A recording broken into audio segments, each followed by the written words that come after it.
আসসালামু আলাইকুম ওয়া রাহমাতুল্লাহ।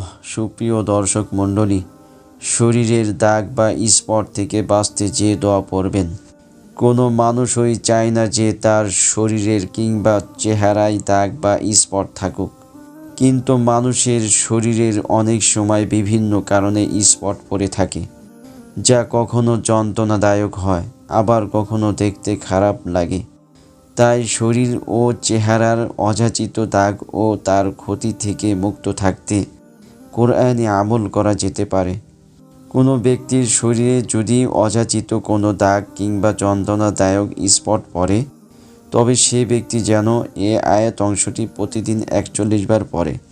নিয়মিত এ আমলের ফলে আল্লাহ তাআলা তাকে শারীরিক যে কোনো স্পট বা দাগ কিংবা দাগের যন্ত্রণা ও ক্ষতি থেকে মুক্ত রাখবেন ইনশাআল্লাহ।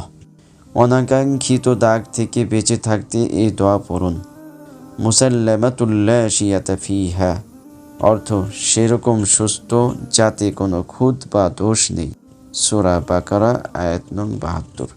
আল্লাহ তাআলা মানুষের শরীরের যাবতীয় ক্ষতিকর ও যন্ত্রণাদায়ক স্পট বা দাগ থেকে মুক্ত থাকতে নিয়মিত ছোট্ট এই দোয়াটির আমল করার তৌফিক দান করুন, আমিন। আমলের ভিডিও পেতে চ্যানেলটি সাবস্ক্রাইব করুন। ভিডিওটি ভালো লাগলে শেয়ার করুন, নিজে জানুন এবং অন্যকে জানার সুযোগ করে দিন। ভিডিওতে লাইক দিতে ভুলবেন না।